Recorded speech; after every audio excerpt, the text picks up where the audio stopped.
Sallallahu alaihi.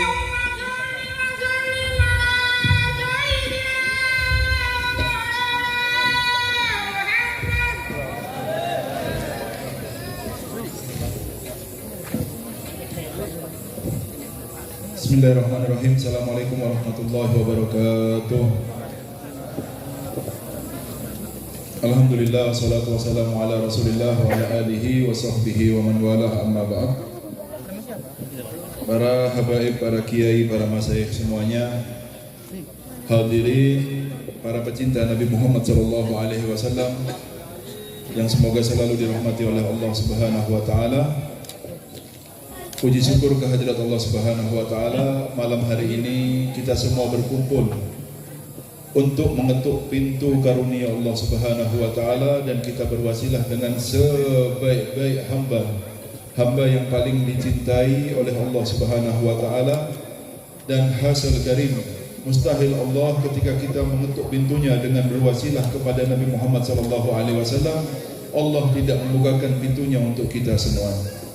Maka terlalu bodoh bagi seorang hamba ketika Allah membukakan pintunya, maka kita tidak mengangkat tangan kita untuk meminta kepada Allah Subhanahu wa taala. Oleh karena itu, pada majlis yang seperti inilah kita seharusnya melaporkan semua apa yang menjadi masalah kita semuanya. Terutama masalah kita yang paling besar adalah banyaknya dosa kita dan kerasnya hati kita.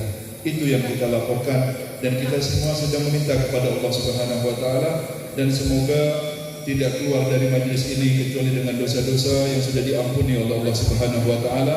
Hati yang keras telah dilembutkan oleh Allah Subhanahu wa taala, dan semua apa yang menjadi hajat kita, baik hajat ukhrawiyah ataupun hajat dunyawiyah, semuanya dikabulkan oleh Allah Subhanahu wa taala bijahi khairil bariyah. Amin Allahumma amin.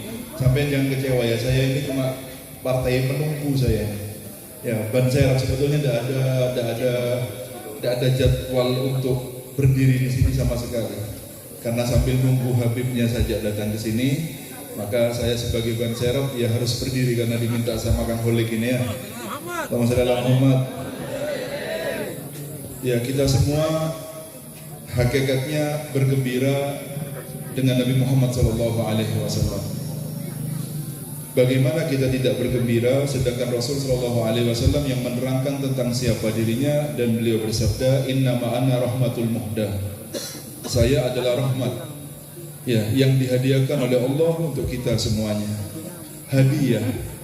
Kita mendapatkan hadiah yang besar, sudah hal yang wajar apabila kita menampakkan rasa kebahagiaan kita, karena kita mendapatkan pemberian yang agung dari Allah Subhanahu wa taala. Contoh, kita mendapatkan rezeki yang besar, kita mendapatkan seorang anak, kita mendapatkan kebahagiaan yang daripada apa yang kita harapkan. Semua ini kadang-kadang kita ini bersyukur kepada Allah dengan mengadakan sebuah acara tasyakuran dan lain sebagainya. Lalu bagaimana kita tidak bersyukur dengan pemberian Allah yang paling besar, ya, yaitu Nabi kita Muhammad sallallahu alaihi wasallam.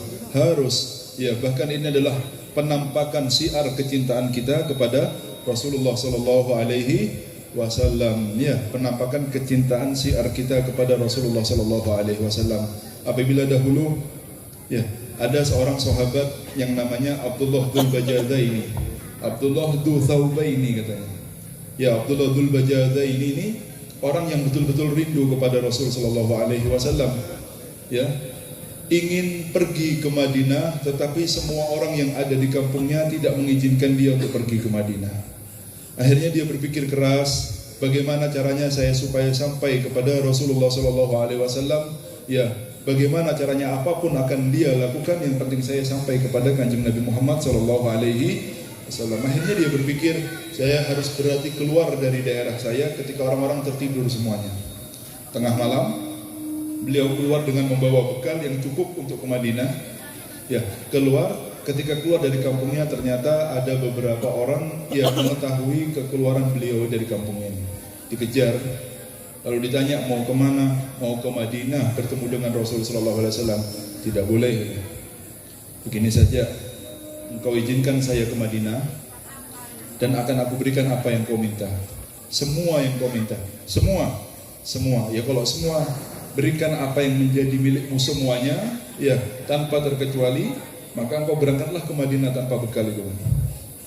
Dikiranya kalau sudah tidak bawa bekal, tidak mungkin dia berangkat ke Madinah. Sampean yang pernah pergi ke Mekah sama ke Madinah naik pesawat itu tidak ente-ente yang ngelihat padang pasir sepanjang mata melihat ini. Padang pasir semuanya, dan bukan padang pasir rata, gunung turun, gunung turun, gunung turun. Sampean mungkin yang pernah umroh melihat terowongan itu gunung yang sudah dibolongi. Kalau anda sampean naik turun gunung gini mau pergi kemana-mana, tidak ada selesainya, dengan panas yang sangat luar biasa. Beliau memberikan semuanya tanpa terkecuali, termasuk sandalnya yang dipakai hanya baju yang kain penutup atasnya dan kain penutup bawahnya. Berangkat ke Madinah, bismillahirrahmanirrahim, ratusan kilo ditempuhnya dengan padang pasir yang seperti itu, tanpa menggunakan sandal, hanya baju penutup atas dan baju penutup bawah. Tidak ada alasan bagi pecinta. Allahumma shalli ala Muhammad. Jalan sampai ke Madinah, sampai dengan apapun ya halangannya, bertemu. Dan Rasulullah biasa apabila berbahagia dengan seseorang atau perbuatan seseorang, maka wajahnya itu seperti bulan purnama. Kanjeng Nabi Muhammad SAW disambut Sayyidina Abdullah Dzul-Bajalain dengan sambutan yang sangat luar biasa oleh Rasulullah SAW, dan didudukan dengan ashabus suffah, orang-orang yang memang datang dari luar, tidak punya keluarga, tidak punya rumah, tidak punya apa-apa, didudukkan di pojokan masjid. Itu ada orang-orang khusus di sana yang memang datang ke Madinah untuk bertemu dan belajar dengan Rasulullah SAW. Waktunya makmur semuanya untuk belajar dan zikir kepada Allah Subhanahu wa Ta'ala. Pada suatu saat beliau itu berzikir di masjid dan mengeraskan suaranya. Dari beberapa sahabat yang mendengar ketika berjalan dengan Rasulullah SAW, mereka semua berkata, la'allahu mura'i ya Rasulullah. Orang ini riya. Kenapa zikir sampai kedengaran di luar masjid sampai cerit-cerit seperti itu apa? Rasulullah SAW menyangkal perkataan sahabat tersebut dan berkata, la innahu awwab. Orang ini adalah orang yang banyak kembali kepada Allah Subhanahu wa Ta'ala. Sampai terjadilah apa yang terjadi di Madinah sebagainya, sampai beliau meninggal dunia. Rasulullah SAW yang menguburkan dengan dirinya sendiri, ya, dengan keadaan yang seperti itu. Selesai dikuburkan Rasulullah SAW, beliau mengangkat tangannya dan berkata, Allahumma rdo anhu fa inni amsaitu anhu rad. Ya Allah, ridhoi Abdullah Dzul-Bajalain karena saya menghabiskan sore saya dalam keadaan ridho kepadanya. Para sahabat ketika mendengar doa ini menangis, dan semua dari mereka berharap seandainya saya yang menjadi mayit itu, mendapatkan pengakuan keridhaan dari Rasulullah SAW. Bagaimana ya? Ridhonya orang tua saja, ridhonya Allah. Apa yang kita sangka dengan ridhonya Nabi Muhammad SAW? Kita berkumpul di sini ya. Kenapa kok majelis maulid ini berbeda dengan majelis-majelis yang lainnya ya? Karena hanya pada saat inilah kita yakin bahwa Allah sedang ridho kepada kita. Kenapa? Karena kita yakin betul hanya pada saat inilah Rasulullah SAW ridho kepada kita. Ridhonya Nabi adalah ridhonya Allah Subhanahu wa Ta'ala, seperti ridhonya orang tua adalah ridhonya Allah. Ketika Allah membukakan pintu ridho, pintu pemberian, maka mari Habib Ali bin Muhammad bin Utsman sering orang-orang yang menceramahkan ini, masih kama majma'il maulid yujallil qurub dawa taubatak ya asidaba tentu. Kalau mau tobat sekarang, minta hajat sekarang, laporan apa terutama yang harus dilaporkan pertama kali adalah banyaknya dosa kita dan kerasnya hati kita. Hakadha Habib Abdullah bin Alawi al-Haddad ketika dia itu berziarah kepada Rasul sallallahu alaihi wasallam di depan Hadratus Syarifah, depannya kanjeng Nabi Muhammad sallallahu alaihi wasallam, beliau berkata, ya, fa inna salahaddin wal qalb sayyidi huwa gharadul aqsa ya sayyidi kumbi, kata Habib Abdullah. Wahai sayyidi, berkata kepada Rasulullah SAW, sebetulnya kebaikan agama dan hati adalah maksud utama saya berziarah di sini. Wahai tuanku, maka ayo bantu saya untuk minta sama Allah supaya memperbaiki agama dan hati saya. Sekelas Habib Abdullah bin Al-Haddad yang menjadi pemimpin aulia minta perbaikan hatinya. Bagaimana dengan kita? Hati yang penuh dengan aib dan cacat seperti kita ini, maka sudah seharusnya ketika Allah membukakan pintu karunia-Nya seperti di majelis maulid ini, kita minta yang pertama kita laporkan adalah banyaknya dosa kita dan kerasnya hati kita. Karena tidak ada yang mustahil. Orang, ya, dia itu ketika meminta kepada Allah harus membawa satu, prasangka baik kepada Allah Subhanahu wa taala. Jangan sampai kita berdoa dan kita tidak yakin bahwa doa kita dikabulkan oleh Allah Subhanahu wa taala, itu termasuk su'udzon billah. Dikatakan oleh Rasul sallallahu alaihi wasallam, haslatani laisa fawqahuma say'un minal khair, husnudzon billah wa husnudzon bi ibadillah. Sebaliknya, wa haslatani laisa fawqahuma say'un minas syarr, kata Rasul sallallahu alaihi wasallam. Ada dua perkara yang tidak ada yang lebih jelek daripada dua perkara ini. Terus jangan dibandingkan dengan apa? Ini yang paling jelek. Apa itu? Su'udzon billah wa su'udzon bi ibadil. Orang yang punya prasangka buruk sama Allah, doa tidak yakin, ibadah tidak percaya kalau ibadahnya makbul. Ya, melakukan apa-apa, ya Allah kok dituliskan jelek ya terus ya kepada saya.